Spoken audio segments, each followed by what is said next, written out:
Welcome back to SL Chennai Speaks Out. Do we care enough for the differently able? We'll talk about government schemes in this particular segment. Hema, to you first. India's first sign language training institute was announced in the union budget not too long ago. A sign of empowerment, perhaps too little, too late?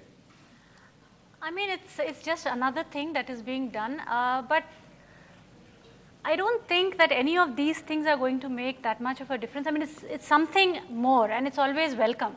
But essentially, this has been a long pending demand. That's why I'm asking you. A long pending demand that's finally been fulfilled. But when you say sign training, I mean, in that there are then so many things. I mean, is it for the hearing impaired? Is it for the communication impaired? And I would just like to add on one thing to what Meenakshi had said about autism not being included in PWD, and it needs to. Many times, a lot of people say that it's just a label, how does it matter? Benefits are there. But to avail the benefits, I'm a parent with a child with autism and many more like me, we don't avail those benefits because for that we almost have to give a false identity for our child. And it's not about that we don't want to call them mentally challenged or other thing. It's just that they are not that. It's like if you are not a freedom fighter, you won't avail the quota just because it's available. It doesn't matter what title you get it under. So I think the identity is a must, and it has to be included for them to be able to avail anything that's given by the government. So from that point of view today, whatever the government is offering, technically the individuals with autism under their rightful diagnosis cannot avail it. But there is a huge move forward for a new act, and India has been a signatory to the UNCRPD, which defines disability differently. And when you define disability, I agree with you up to a point, Hema. I don't think you need to categorize, because finally what we are talking about are the needs of the disabled, of a community. The needs are all the same. Now, obviously they differ marginal, the needs of women are the same. You could be a woman from the north, from the south, east or west. I mean, that's a different thing. Disability needs definition. It needs a new definition. And in the new law, I think this is a platform where we must lobby for a one law. Talking of the UN Convention, Rajul, yes. I mean, Article 9 of the UN Convention on the Rights of Persons with Disabilities, say by 2011, all government offices and websites will be disabled friendly. Hollow claim, I mean, is it possible going by the attitude of the government authorities so far, if that's anything to go by? It's a hollow claim if we as civic society do nothing. I think, like I said, it is mandatory to make a building accessible.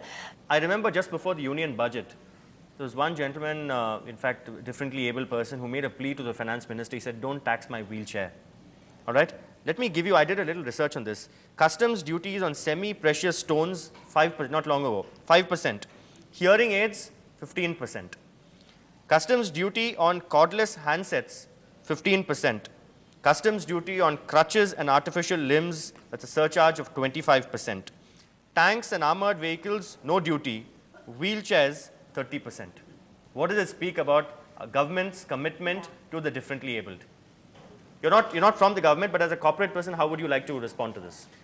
See, if you go line item wise, if you look at hearing aids, those wireless earphones that you watch TV, that's also hearing aid.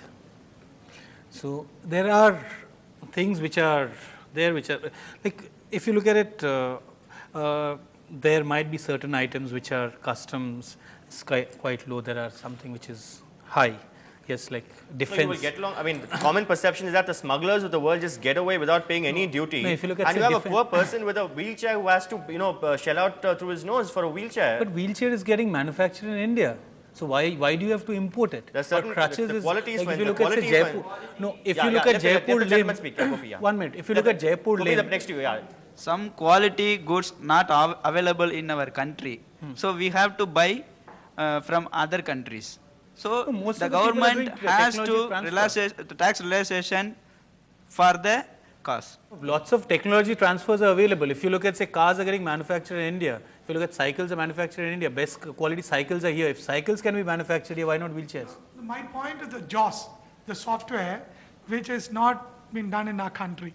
Okay. The one distributor in our country is Karishma Enterprises. When we are getting subsidy for gas, irrespective of rich and poor. Fuel, irrespective of rich and poor. Everybody is getting subsidy. Why not we get subsidy for such JAWS, and each company they are purchasing computers like anything, all hi-fi computers. Why can't they? What about color TVs? Yeah, color TVs and all that. Why can't we include the JAWS software in all computers which can be user-friendly to the visually challenged? Meenakshi, the allocation for disabled-friendly schemes in the union budget went up to 398 crore rupees from 243.29 crore rupees. Do these figures make any sense on the ground? I don't know, Sanjay, if it will really make any sense, because if the government is looking at establishing institutions for people with mental health issues, and institutions, more number of institutions, when the activists talk about mainstreaming and community living, and the budget allocated for setting up of these institutions, I don't know how to, pat the government or whatever. Now we have the RTE Act, the Right to Education Act, which mandates it's free and compulsory education for everybody between 6 and 14, which, though my DLU doesn't agree with me, in the disadvantaged groups, disabled should be mentioned, they are not mentioned, but actually today no school can say no to a child wanting admission in the at the age of 6. You've got without donations? Without anything, without no money being crossing Any hands. school. So that is one law. On the other hand, this allocation, your government is setting up special schools. Now, I can't see the relationship between the two. What is right, if you have to follow the RTE Act, then where is the government setting up these special schools from? I mean, why are we using that money for that?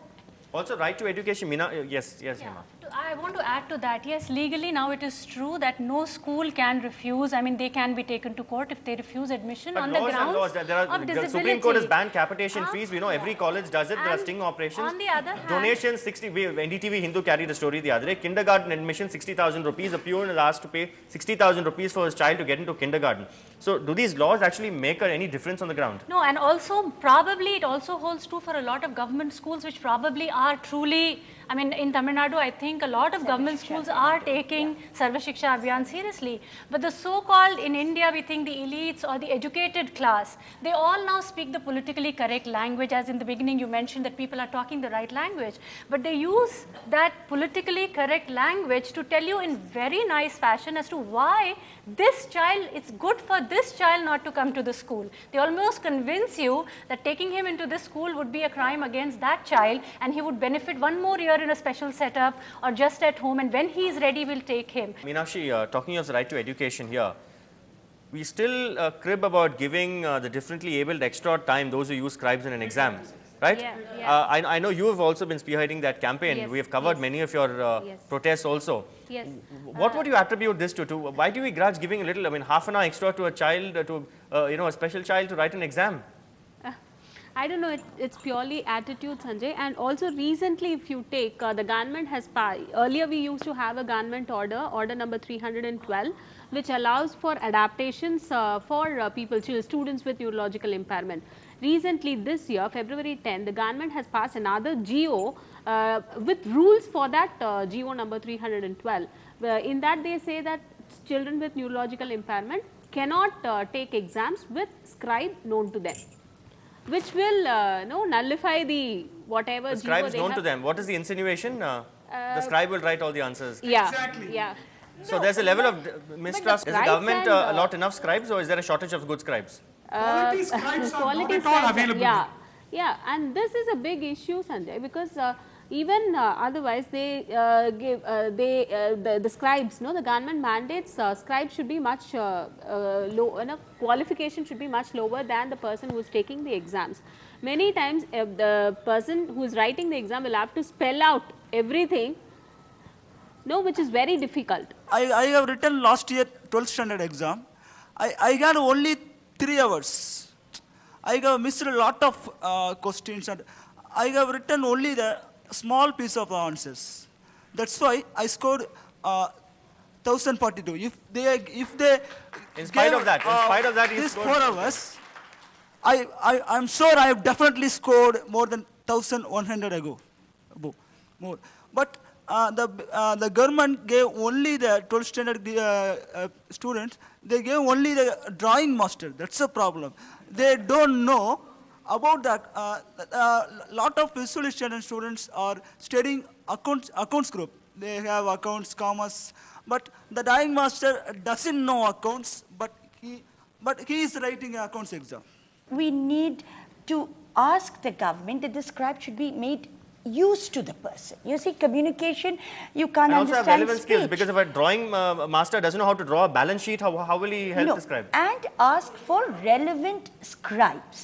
I think here it's a question of ignorance. சரி, இப்போ வந்து drawing மாஸ்டரோ இல்லை எதுவோ அவங்க இந்த accountancy பொறுத்த வரைக்கும் debit credit எங்கே என்ட்ரி பண்ணணுன்றது தெரியாத ஒருத்தர் வந்து அவரால் வந்து எக்ஸாம் வந்து சரியாக எழுத முடியாது. ஒன்று, அவருக்கு கிரெடிட் எந்த பக்கம் என்ட்ரி போடணும், டெபிட் எந்த பக்கம் என்ட்ரி போடணுன்றதை எக்ஸ்பிளைன் பண்ணதுக்கே எங்களுக்கு 1 ஹவருக்கு மேலே ஆகும். அது மட்டும் இல்லாமல் லெட்ஜர் என்ட்ரியை பொறுத்த வரைக்கும் அது வந்து ஒரு என்ட்ரி போடுறதுக்கு 3-4 இடத்துக்கு நம்ம திருப்ப வேண்டியது, பேப்பரை டேர்ன் பண்ண வேண்டியது இருக்குது. அப்படி இருக்கும்போது அந்த அக்கௌண்டன்சி பற்றிய பேசிக் நாலேஜ் இல்லாத ஒருத்தர் கட்டாயமாக அந்த தேர்வை எழுத முடியாது. Biometric ATMs, disabled friendly biometric ATMs, it seems to be catching on, but there are few and far between for a differently abled person to be able to withdraw money on their own. Why only ATMs, offices, main doors, houses? You can make everything biometric. Main roads and the pavements, first of all, even for those who are absolutely main doors fine. Of your house, main door of your house. I'm talking about main doors, even lifts. Like you can get it sensitized to which floor you are in. Biometric readers are available. Our office is biometric. All your projects also are that way. Our office, our projects, commercial projects would be. Okay. But again, internal. But you've already made a promise that in future everything would be. No, internal office spaces are based on the client's needs, whoever the tenant is. If it is a residential house, I can make the biometric need to the lift, to the lobby. Inside the house, what the person does, we can suggest that he can, instead of putting a door handle or a door knob, he can put a biometric reader. Okay. So if you've got somebody differently abled who can put his finger and not open the lock or anything. All right, on that note, we'll take another short break on SL Chennai Speaks Out. We've bashed the government. Now let's look within. We'll look at the media. We'll also look at the corporate world as to what we can do for the differently abled.